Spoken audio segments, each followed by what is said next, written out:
Welcome to Policy on Demand. I'm Sindhu Blume. And I'm Pat Brown. It is the week of August 14th, and this is your Monday briefing. We're so pleased to be joined today by Nikole Flax, a principal in PwC's tax controversy and regulatory services practice, who recently joined the firm from the IRS.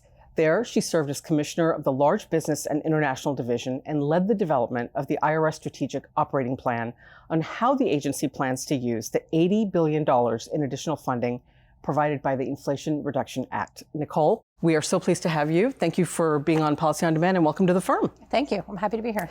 All right, so let's start with the Strategic Operating Plan. It is more focused on service and technology, but the funding provided is more enforcement heavy. Can you tell us what the biggest challenges are for the IRS in this respect? I think the funding, the limitations on the appropriation accounts is the biggest challenge the IRS is going to have to manage in moving forward. And I think as viewers can see on the screen, there's a slide that shows how the appropriation accounts were allocated. Most of the money is in enforcement, so it's over $46 billion that's in enforcement. There is a very small amount in taxpayer service. It's around $3 billion, and the IRS has already used a significant portion of that money in trying to improve customer service this last filing season. There is a sizable account in operations support. And it's important to understand that includes the technology improvements. So there is a bucket for business systems modernization, but that is an older appropriation that accommodates particular types of technology improvements, where the broader technology improvements are in the operations support account.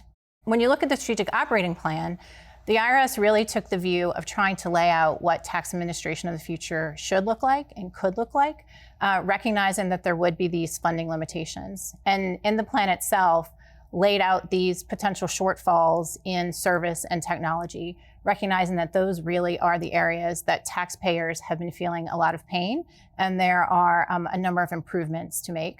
So moving forward, the IRS will have to manage that, and we'll have to ensure, obviously, that the appropriation buckets are followed, but they really do need to focus on technology and service, which is more limited than enforcement. So, Nikole, if I were at the IRS, I would be tempted to look at this funding and say, maybe just a little bit to modernize the furniture. But I gather that they will not be allowed to do that because of the constraints that you already mentioned. So what will be their likely initial focus areas? I agree with what you laid out, but I think the IRS recognizes that they really need to improve customer service and that there are some immediate pain points that need to be addressed. I think there's also an urgency to prove that they can be successful in improving things for taxpayers. And so some of the immediate focus areas will be and continue to be addressing the pain points that taxpayers have been experiencing. So I would anticipate a continued focus on the call centers and ensuring that the IRS can answer taxpayer calls and resolve issues quickly.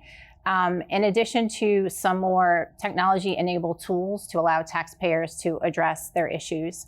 The IRS announced last week what they're calling a paperless initiative. It's not necessarily paperless in my view, it's more about moving away from requiring taxpayers to mail in paper to the IRS and trying to move in a more efficient way. So for example, I think it was last Friday, they announced for certain business international relief that taxpayers may need, that they can at least send those into a designated fax line.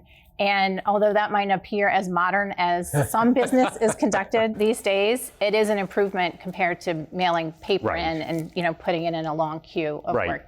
So the idea is things that taxpayers may see an immediate benefit from, particularly something like call centers, which we know has been a flashpoint in the past. Right. There also is an effort on increasing enforcement, but I think that will be a longer term effort, and there are a number of reasons that it will take to grow that capacity. Okay. So, Nikole, there are a number of cuts proposed. So how will they affect the focus areas for the IRS? Sure. So there's been a lot of discussion around cuts to the $80 billion, and there already has been a reduction officially, as well as it's been referred to as a handshake deal to further reduce the funding. I think the impact really will come down to what specific appropriation account is cut. So as I said, with respect to technology, if the technology appropriation is cut, and I should point out, there is in the operations support account, that includes technology. And there has been a lot of discussion of cutting that operations support account. If the technology funding is cut, I think that really will impact the customer service improvements that the IRS is looking to do for taxpayers. Obviously, there's been a lot of discussion around cutting enforcement funding, and I think that has less of an immediate impact. The enforcement funding and the enforcement growth can be scaled over time. So the IRS is starting to hire in those areas, but it does take a significant amount of time to ramp up. At the same time, there are hundreds of employees who are retiring, and so the IRS can still continue to grow in that area and just manage the budget that they have. So I think that would have less of a direct impact as compared to the service and technology cuts. Okay.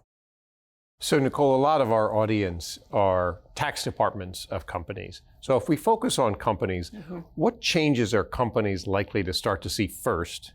And how should they consider responding to those changes or preparing to respond to those changes? Sure. So my hope is that companies would start seeing service improvements first. And so especially for companies that have an ongoing relationship with the IRS, where they are audited on a regular basis, they should start to see improvements with the money in that some of the technology advancements, as well as just staffing some of the service employees that deal with account issues, transcript issues, et cetera. Obviously, there is interest in growing enforcement, but as I stated earlier, I think that will be a longer-term effort. Okay.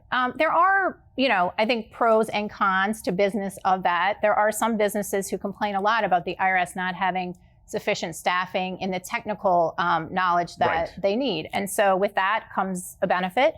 Obviously, there are pros and cons of having a, adequately staffed IRS from the business perspective, but I really would anticipate that the service improvements should come first. Right.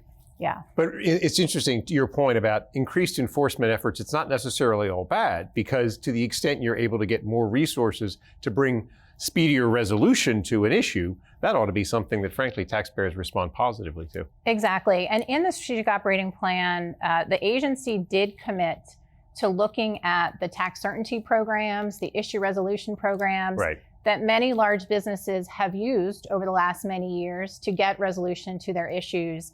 But unfortunately, just because of staffing issues, those programs have really atrophied over the last many years, and a commitment to grow those things as well. And that is something that you can do with enforcement funding. Okay.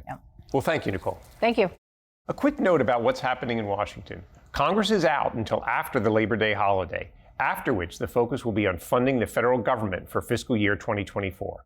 And included in the description of this episode is a link to the next Tax Readiness webcast on monetizing energy tax credits.